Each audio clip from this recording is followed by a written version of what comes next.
The most dangerous moment is not when someone disrespects you. It is the second after.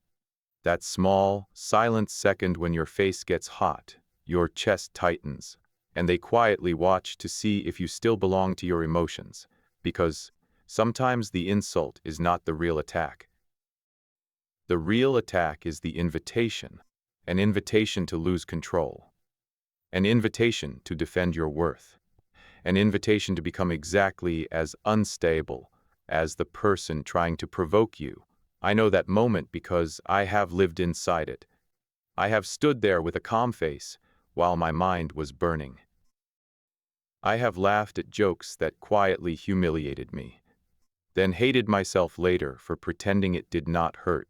I have also reacted too quickly, spoken too sharply, and walked away realizing that someone else had pulled the strings of my nervous system. That is a painful thing to admit. But it is also where the lesson begins. Welcome to Stoic Chisel. On this channel, we do not study Stoicism to sound wise or decorate our minds with ancient quotes. We study it because real life keeps testing us in uncomfortable rooms, in family conversations, in work meetings, in relationships, and in moments where one careless reaction can cost us our dignity. Before we go deeper, subscribe to the channel to support this work and give us more strength to keep creating deeper, sharper videos for you. Now listen closely. Most people believe they only have two choices when disrespect hits. They either strike back and enter the storm, or they stay silent and betray themselves just to keep the peace. But both choices can make you a prisoner. Anger gives them control over your reaction. Fear gives them control over your silence. And that is why the ancient Stoics were so powerful. They understood a third path. A path where you do not explode. You do not collapse. You do not beg to be understood. You stand still. You observe. You let the insult reveal more and more about the person who delivered it than the person receiving it. And then, with one calm question, you can expose the entire game without raising your voice. But that question will not work if your mind is still desperate to prove your worth. So before we unlock it, we need to understand why one small sentence from another person can shake your entire inner world. And this is where the real shift begins, because before you can respond to disrespect with power, you have to stop believing every insult is telling the truth about you. When someone talks down to you, your ego moves fast. It does not wait for evidence. It does not ask for context. It immediately whispers, "This is about me." They see something weak in me. They know I am not enough. They found the flaw I was trying to hide. That is the invisible wound disrespect touches, not the words themselves, but the meaning we attach to them. I used to make this mistake constantly. If someone made a sarcastic comment, I carried it like a verdict. If someone dismissed my idea, I treated it like proof that I did not belong in the room. If someone laughed at me in a certain tone, I could feel my mind building an entire courtroom around that one sound. But Stoicism forced me to ask a harder question. What if their disrespect was never a clean judgment of my worth? What if it was a confession of their own inner disorder? A person who is truly grounded does not need to reduce the people around them. A person who is secure does not need to turn every conversation into a quiet contest. A person at peace does not hide cruelty inside humor, and then call you sensitive when you notice the blade. Disrespect often comes from people who are fighting private battles they have not learned to name. Insecurity, jealousy, a need to control the emotional temperature of the room. A fear that someone else's confidence makes their own emptiness louder. And once I started seeing that, something inside me stopped bowing so easily. I am not saying you should excuse disrespect. I am not saying you should let people speak to you however they want. That is not Stoicism. That is self-abandonment wearing a calm face. What I am saying is this. Before you absorb an insult, examine where it came from. Was it spoken by someone wise, honest, and disciplined? Or was it thrown by someone who needed your reaction to feel powerful for 10 seconds? There is a difference between correction and projection. Correction helps you grow. Projection tries to make you carry someone else's chaos. And if you cannot the difference, you will spend your life bleeding over words that were never worthy of entering your soul. This is why the Stoic mind does not rush to personalize every attack. It observes, it studies, it separates the event from the meaning. Someone spoke with contempt. That happened. But the conclusion, I am less valuable now, does not have to happen. That part is still yours. That is the sacred space no one can enter without permission. The insult may reach your ears. It may even shake your body for a moment. But it does not become your identity unless you sign for it. And the day you understand that, disrespect begins to lose its poison. You stop seeing the other person as a judge. You start seeing them as evidence. Evidence of insecurity. Evidence of poor discipline. Evidence of a person who could not carry their own discomfort without handing some of it to you. So, when someone tries to make you feel small, pause. Do not immediately worship their words as truth. Ask yourself quietly, is this wisdom? Or is this someone leaking pain and hoping I will call it reality? Once you stop treating their words as truth, the next battle is resisting the urge to explain yourself back into safety. Because the moment someone disrespects you, another instinct appears. Not anger, not fear, explanation. You want to correct the record. You want to prove your intention. You want to say, no, that is not what I meant. You want to show them your full character, your full history, your full innocence, as if one perfect explanation will finally make them see you clearly. I understand that impulse. I used to think explaining myself was the mature thing to do. I thought if I could just find the right words, the right tone, the right amount of honesty, then the other person would stop judging me unfairly. But over time, I realized something that hurt to admit. Sometimes I was not explaining because truth needed clarity. I was explaining because I was afraid of being misunderstood. And fear is a terrible place to speak from. When you frantically defend yourself to someone who is not interested in understanding, you do something dangerous. You place them above you. You turn their opinion into a courtroom. You make yourself the defendant, and suddenly, the person who disrespected you is sitting in the judge's chair, watching you work for a verdict they may never give you. That is why manipulators enjoy over-explainers. They watch you scramble. They watch you burn energy. They watch you try to earn emotional safety from the very person who disturbed it. A Stoic does not waste sacred energy, begging to be understood by someone committed to distortion. That does not mean you never clarify. Healthy people deserve honest explanations. Real relationships deserve patience. But there is a difference between calm clarification and emotional pleading. Clarification is steady. Pleading is desperate. Clarification serves truth. Pleading begs for permission to feel worthy again. So when disrespect enters the room, do not rush to defend your identity. Pause. Let the heat rise without obeying it. Let the old version of you reach for a long explanation, and then do not hand it the microphone. Instead, look at them with calm attention, not hatred, not sarcasm, not wounded pride, just clear, quiet awareness. And ask one question. Are you hoping for a reaction from me? That sentence changes the entire frame. You are no longer defending yourself inside their insult. You are exposing the mechanism behind it. You are not saying, please believe I am worthy. You are saying, I see what you are doing, and that is why it works. It brings the hidden game into the light, because disrespect often survives in fog. It hides behind jokes. It hides behind tone.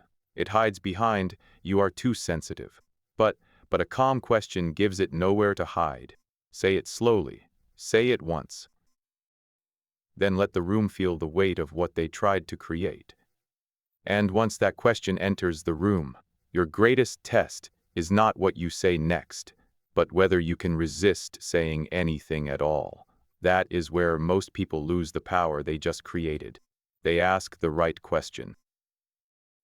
Then they panic in the silence. They explain it. They soften it. They laugh a little so the room does not feel too uncomfortable. They say, I just mean that sounded kind of rude, or I am not trying to make this a big deal. And without realizing it, they rescue the person who created the tension. I had to learn this painfully, because silence used to feel dangerous to me. If the room got quiet, I felt responsible for fixing it. If someone looked uncomfortable, I rushed to make things normal again. Even when they were the one who crossed the line, I would still become the emotional janitor, cleaning up the mess they left on the floor. But Stoicism taught me that not every silence needs to be filled. Some silence is not emptiness. Some silence is a boundary standing upright. After you ask, are you hoping for a reaction from me? You let the silence breathe. You do not stare like an enemy. You do not perform dominance. You simply remain still. Calm face, slow breath, clear eyes. No extra words. Because the person who provokes you is usually expecting movement. They expect anger. They expect defense. They expect embarrassment. They expect you to carry the emotional weight of what they just did. But when you stay silent, you hand that weight back. Now they have to sit with their own behavior. And most people are not prepared for that. They may laugh and say, relax, it was just a joke.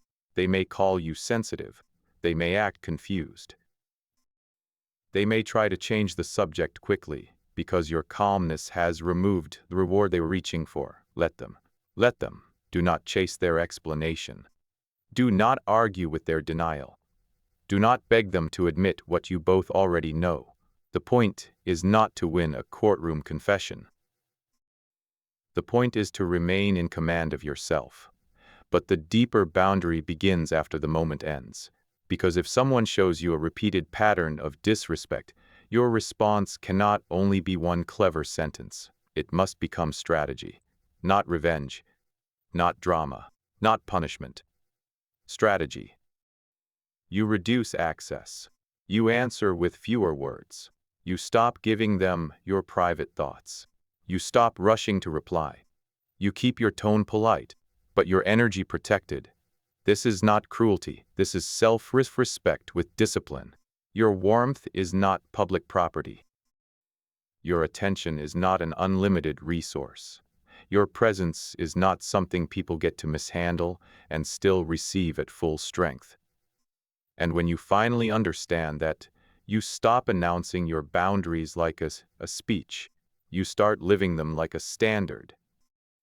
And when you start living your boundaries like a standard, you discover the deeper truth. The real wall was never built around other people. It had to be built inside you. Because the hardest part is not asking the question. The hardest part is becoming the kind of person who does not secretly need the answer. I used to think disrespect hurt because people were cruel. But that was only half true. The deeper reason it hurt was because some hidden part of me feared they had found something real. If someone called me weak, I would search my own memory for evidence. If someone mocked my ambition, I would wonder if maybe I was dreaming too loudly. If someone dismissed my worth, I would feel this quiet panic, as if their opinion had discovered a crack in my foundation. That is when I understood why Stoicism keeps bringing us back to character, not image, not reputation, not being liked, Character. Because if your self-worth is built on applause, every insult becomes a threat. If your peace depends on being understood, every misunderstanding becomes a prison. If your identity depends on how people speak about you, then anyone with a mouth can become your master. That is no way to live. The Stoic path asks for something more difficult, but far more freeing. Build an inner citadel, not a fantasy where nothing hurts you, not a fake coldness where you pretend you do not care. A real internal structure built through discipline, honesty, and promises kept when no one is watching. Every time you tell the truth when lying would protect your ego, you lay one stone. Every time you keep a promise to yourself, you strengthen one wall. Every time you choose restraint over reaction, you close one gate. Every time you refuse to become ugly, just because someone else brought ugliness into the room, you reclaim the throne of your own mind.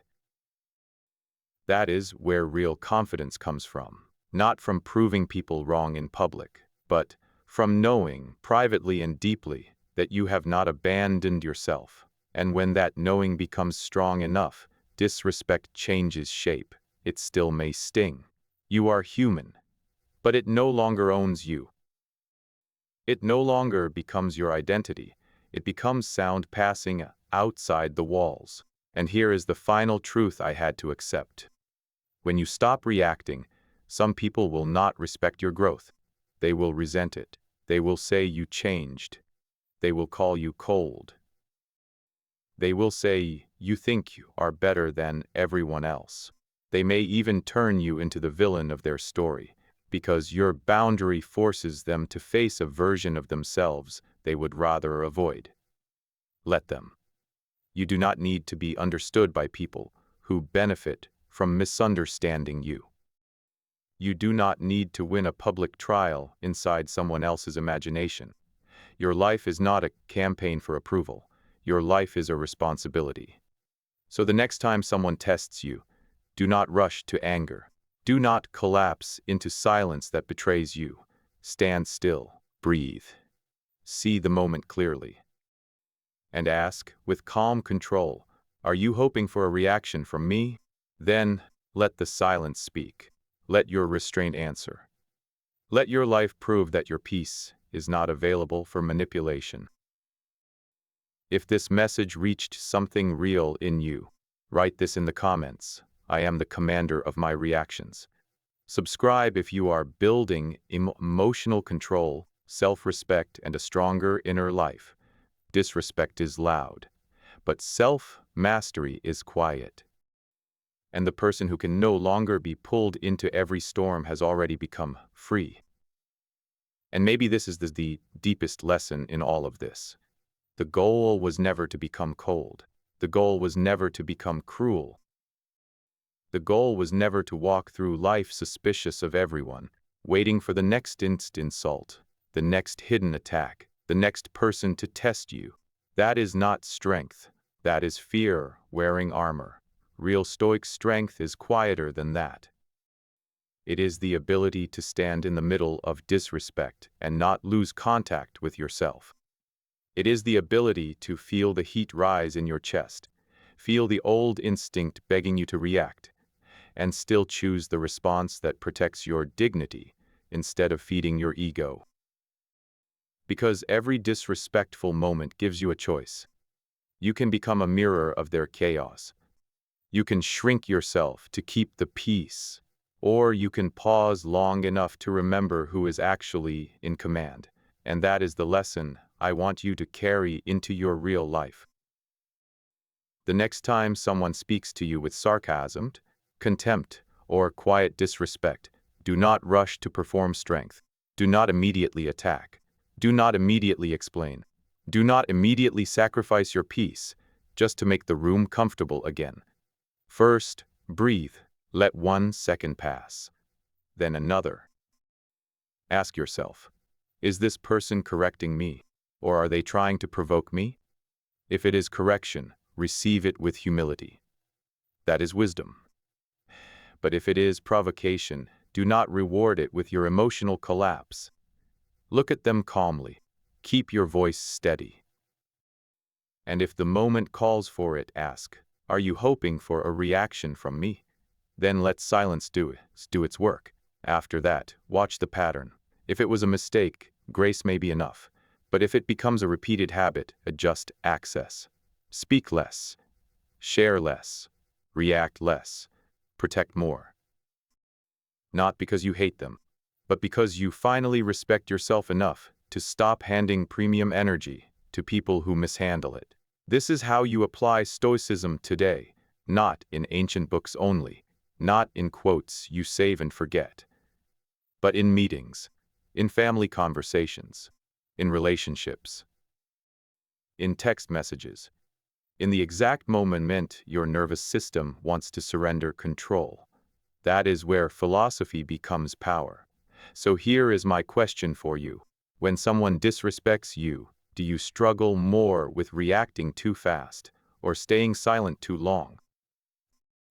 Please share your answer in the comments so everyone can learn from your perspective. And if this video helped you see your reactions differently, subscribe to support the channel and give us more motivation to keep creating deeper,